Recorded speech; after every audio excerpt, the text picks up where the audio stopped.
Hello दोस्तों, आपका welcome है आपके अपने YouTube channel science on wifi पर। और आज की क्लास में हम पढ़ेंगे हार्ट के बारे में आगे की इन्फॉर्मेशन। पिछली क्लास में हमने हार्ट की स्ट्रक्चर पढ़ी थी, हार्ट अंदर से कैसे काम करता है। आज हम हार्ट के बारे में कुछ चीज़ें पढ़ेंगे कि हार्ट में कुछ ऐसी संरचनाएं हैं जो हार्ट को चलाती हैं, और हार्ट के बारे में कुछ ऐसे पैरामीटर पढ़ेंगे। हार्ट में कोई गड़बड़ हो जाए, कोई बीमारी हो जाए तो कैसे हम चेक करेंगे। तो फ्रेंड्स, यहाँ पर कुछ डेटाबेस क्वेश्चन होते हैं जो इन एग्जाम्स में आते हैं। तो आइए स्टार्ट करते हैं।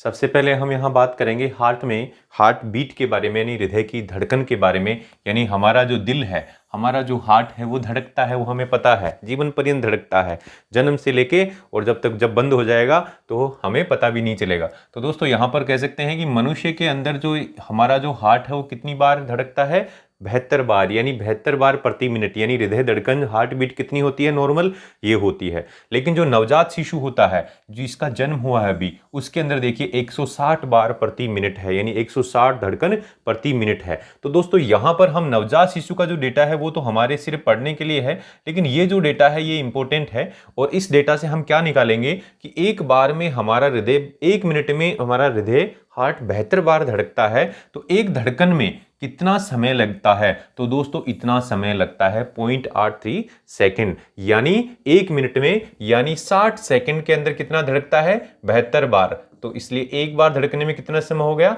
0.83 सेकंड। तो दोस्तों ये आपको ध्यान रखना है कि ये डेटा कई बार एग्जाम में पूछ लिया जाता है।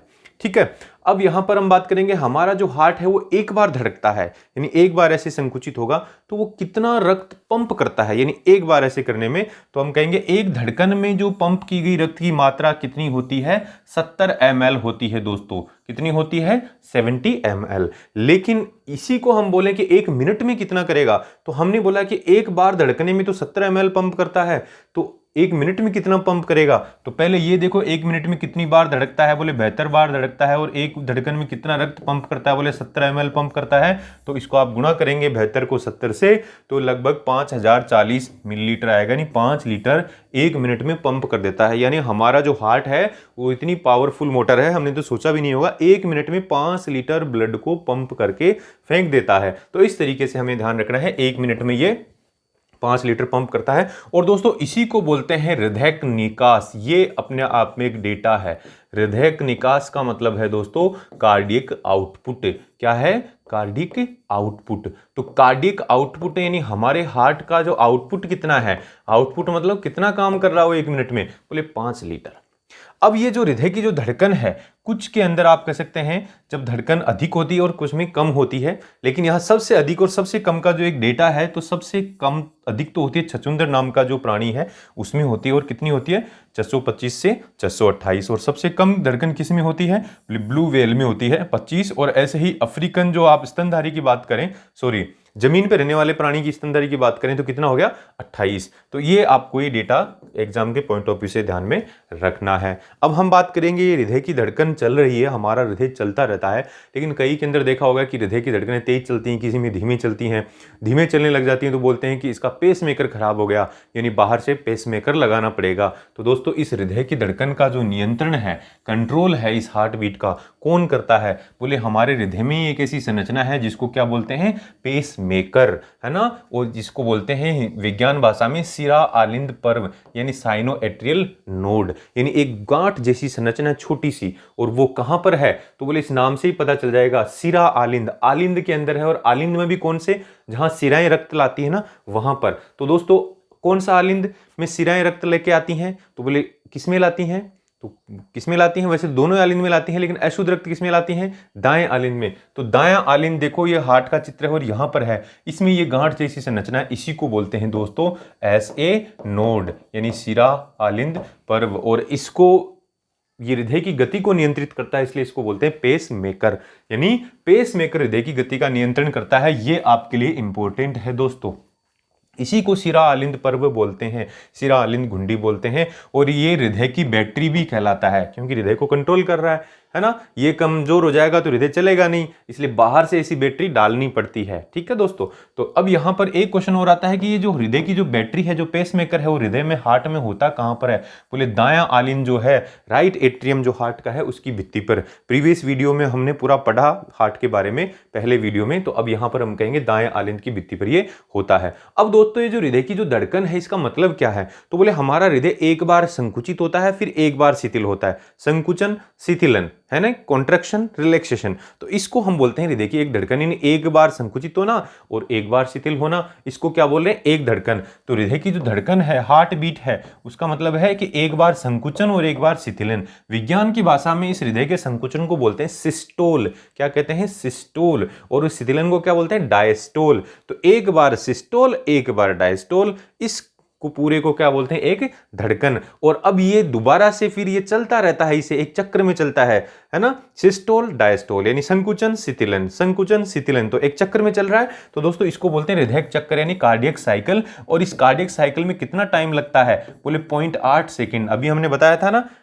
0.83 सेकेंड एक धड़कन में, तो आप कह सकते हैं चक्रवार चलती है घटना, है ना, हृदय में संकुचन शिथिलन चलता रहता है। तो एक बार संकुचन, एक बार शिथिलन को तो बोलते हैं एक धड़कन, लेकिन ये धड़कनें लगातार चल रही हैं चक्र के रूप में, इसलिए इसको बोले हैं हृदय चक्र। तो हृदय चक्र का कई बार क्वेश्चन आ जाता है कि कार्डियक साइकिल जो होता है उसमें कितना टाइम लगता है? बोले वही एक धड़कन में लगने वाले टाइम को ही हम क्या बोल रहे हैं? कार्डियक चक्र या कार्डियक साइकिल बोल रहे हैं। ठीक है दोस्तों, अब देखिए कि हृदय की धड़कन का नियंत्रण हमने बोला पेसमेकर तो करता है, लेकिन क्या हमारा दिमाग के नियंत्रण में भी है क्या? बोले है। कैसे है? मान लीजिए कि आप खड़े हैं और एकदम से कोई कुत्ता पीछे लग जाए आपके, या फिर कोई डर लगे आपको किसी कारण से, तो डर कहाँ महसूस हुआ? दिमाग में महसूस हुआ। लेकिन दिमाग ने हार्ट की बीट को तेज कर देता है, यानी डरते समय हमारे हार्ट की बीट क्या हो जाती है?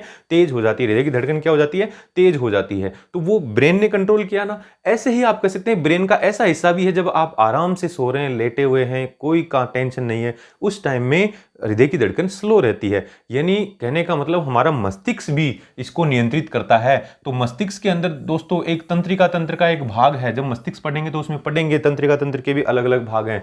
उसमें एक भाग है स्वायत्त तंत्रिका तंत्र, ऑटोनोमिक नर्वस सिस्टम, वो हृदय की धड़कन को कंट्रोल करता है। तो दोस्तों यहां पर आपको ध्यान रखना है, ऑटोनोमिक नर्वस सिस्टम के भी दो पार्ट हैं दोस्तों। ऑटोनोमिक नर्वस सिस्टम के भी कितने पार्ट हैं? दो पार्ट हैं। स्वायत्त तंत्रिका के भी दो पार्ट हैं। एक तो है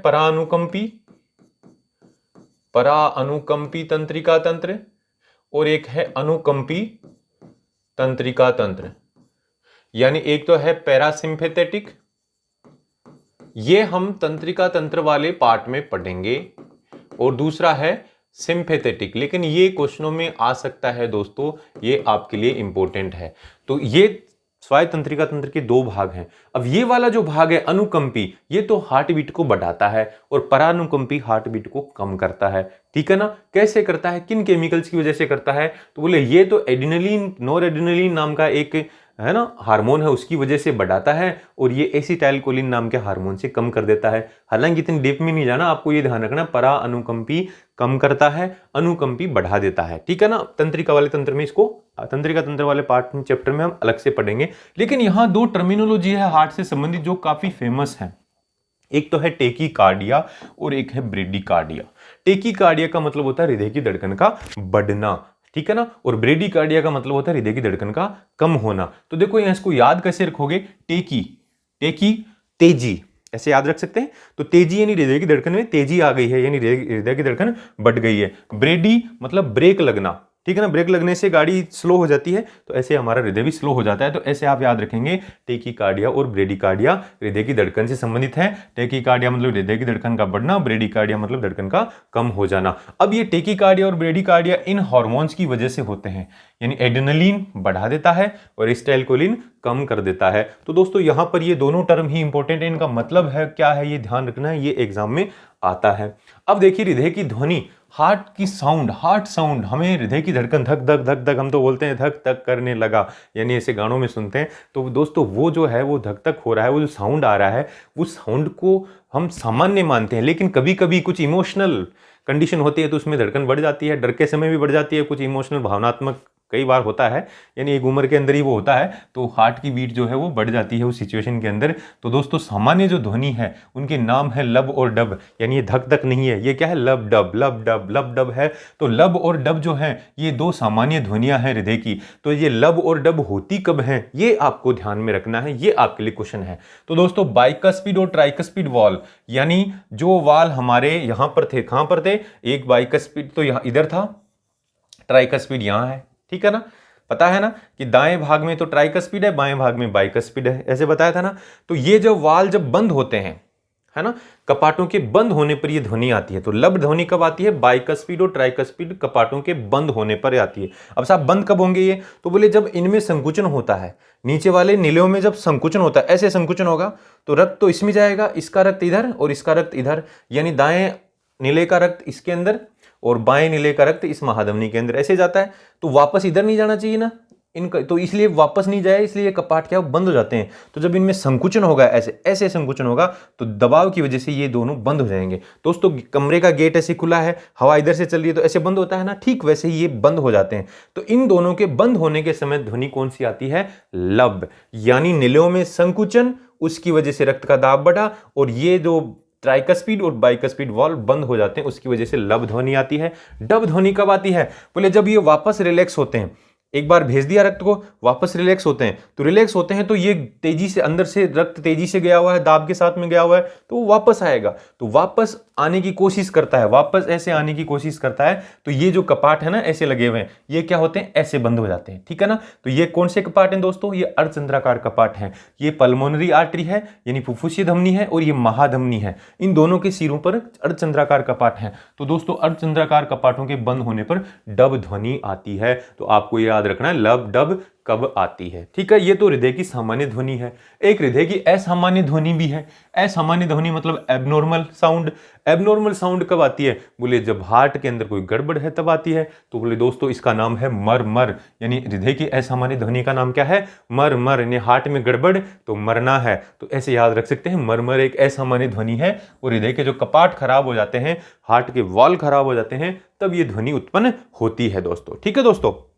अब हम बात करेंगे कि इस हृदय की ध्वनि को हमें सुनना है, तो बोले ऐसे तो हाथ लगाते तो महसूस होती है, किसी के दिल पे कान लगा के सुनेंगे तो भी सुन लेंगे, लेकिन जो डॉक्टर साहब हैं वो कैसे सुनते हैं, बोले स्टेथोस्कोप नाम का एक उपकरण होता है, ऐसे, ठीक है ना, कानों में लगाते हैं और हार्ट पे रखते हैं, तो हृदय की ध्वनि को इससे सुनते हैं। तो स्टेथोस्कोप क्या होता है, जो डॉक्टर साहब गले में लगा के रखते हैं उसको स्टेथोस्कोप बोलते हैं। और ये क्या करता है, ये हार्ट की ध्वनि को सुनने में काम आता है। लेकिन अब कैसे सुनेगा इससे, बोले हृदय की ध्वनि कैसे सुनेंगी, बोले ध्वनि के परावर्तन के सिद्धांत पर यह उपकरण आधारित होता है। ध्वनि परावर्तित तो होगी, जैसे हम बोलेंगे सामने दीवार है वापस लौट के आएगी, ठीक ऐसे ही क्या होता है, इस उपकरण को जब इसको हम यहाँ चेस्ट पे लगाएंगे तो अंदर की जो ध्वनि आ रही है इसमें जाएगी और टकरा के वापस चली जाएगी। तो इस तरीके से ध्वनि का परावर्तन होता रहता है, और उस परावर्तन की वजह से क्या होता है, ये उपकरण इससे ध्वनि सुनाई देती है। तो दोस्तों आपको तो इतने याद रखना है, ध्वनि के परावर्तन पर यह उपकरण आधारित होता है और इसका नाम क्या है, स्टेथोस्कोप है, जो ध्वनि हृदय की ध्वनियों को सुनने में काम में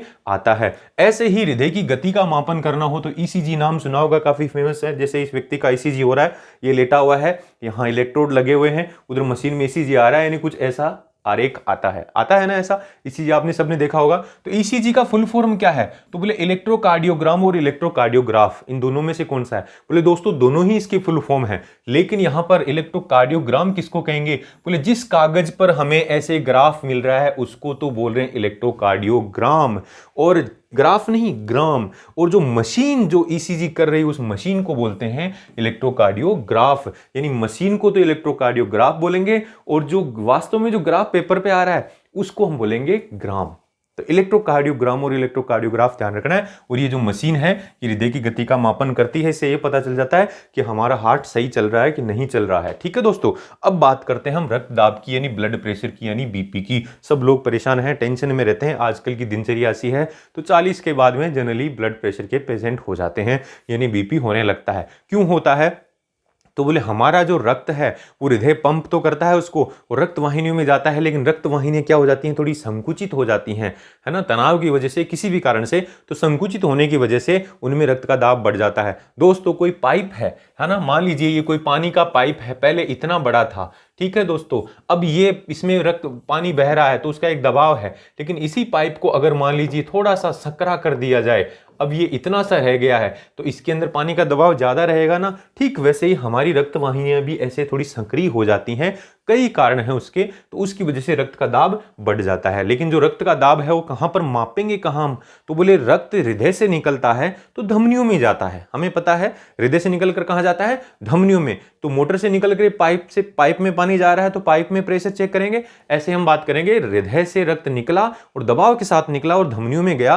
तो धमनियों में जो दाब पड़ेगा, धमनी की दीवार पे जो दाब पड़ेगा, यानी जैसे मान लीजिए यही धमनी है और इसकी दीवार पे ऐसे रक्त का दाब पड़ रहा है, इधर भी पड़ रहा है और इधर भी पड़ रहा है, तो इस दाब को हम बोलेंगे रक्त दाब। तो रक्त है वो धमनियों की भित्ति पर, रक्त दाब को क्या बोल रहे हैं, धमनियों की भित्ति पर जो उत्पन्न दाब है, रक्त के द्वारा लगने वाला जो धमनियों की भित्तियों पर जो दाब है उसको क्या बोल रहे हैं, रक्त दाब। और ये रक्त दाब कहां किस में मेजर करते हैं, बोले धमनियों में ही इसका मापन किया जाता है, लेकिन किसके द्वारा, बोले स्पिग्मोमेनोमीटर द्वारा। ये बड़ा इंपॉर्टेंट क्वेश्चन है, डॉक्टर साहब इसे लगाते हैं ना, यहां पर लगा देते हैं और फिर इसमें हवा भरते हैं, प्रेशर लगता है और फिर एक मशीन से चेक करते हैं, तो इसको बोलते हैं स्पिग्मोमेनोमीटर, यानी बीपी चेक करने की मशीन। दोस्तों इंपॉर्टेंट क्वेश्चन है। अब बीपी चेक करते हैं डॉक्टर साहब तो बोलते हैं बाएं हाथ दो यहां पर बांधते हैं, तो यहां पर क्या है, एक धमनी है, हृदय पास में है यहां पर, और यहां क्या है, एक धमनी है जिसको बोलते हैं ब्रेकियल आर्टरी, ब्रेकियल धमनी। तो दोस्तों यहां ब्रेकियल धमनी है, तो ब्रेकियल धमनी से बीपी का मापन होता है। ऐसा तो नहीं है कि यहां से मापेंगे या पैर से मापेंगे, नहीं मापते हैं ना, सिर्फ यहीं से मापते हैं।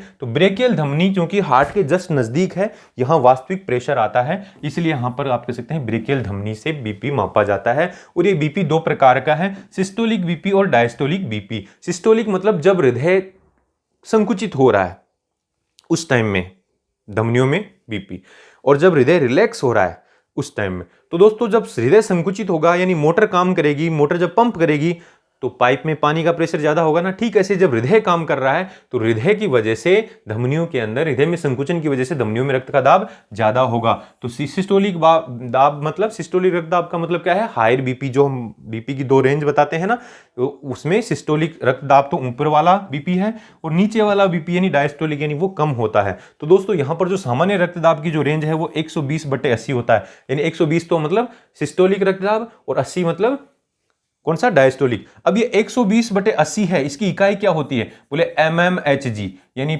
मरकरी का जो है उसका स्तंभ बना होता है, तो आपको इतना याद रखना है मिलीमीटर मरकरी, यानी mmHg में इसकी इकाई होती है। तो दोस्तों यहां पर हम बात करेंगे साधारण रक्तदाब है, लेकिन अगर ये ऊपर वाला यानी सिस्टोलिक रक्तदाब जो हम 120 मानते हैं और डायस्टोलिक 80 मानते हैं, यानी जो हृदय जब संकुचित होता है तब रक्तदाब इतना होना चाहिए, हृदय जब शिथिल रहता है तब रक्त का दाब इतना रहना चाहिए। लेकिन अगर ये बढ़ जाए, नीचे वाला तो 90 हो जाए 80 से और ऊपर वाला 120 से 40 हो जाए, 140 हो जाए, तो इतना हो जाए या इससे अधिक हो जाए तो उसको हम बोल देंगे उच्च रक्तदाब यानी हाइपरटेंशन यानी बीपी का पेशेंट। ठीक है दोस्तों, तो ये आपको ध्यान में रखना है दोस्तों। इस तरीके से हृदय में देखो, ये यहाँ डायस्टोल हो रहा है, हमें अभी भी बात की थी डायस्टोल की, मतलब हृदय रिलैक्स हो रहा है, ठीक है ना, तो ये ऊपर वाला रक्त नीचे आ जाता है। ये सिस्टोल है, संकुचन हो रहा है, तो ये निकल के बाहर जा रहा है। ठीक है दोस्तों, तो इस प्रकार से यहाँ हृदय के बारे में काफी इंपॉर्टेंट हमने पैरामीटर पढ़े, काफी इंपॉर्टेंट क्लास थी। यहाँ से एक क्वेश्चन एग्जाम में निश्चित है, ग्रुप डी में मानो या फिर किसी भी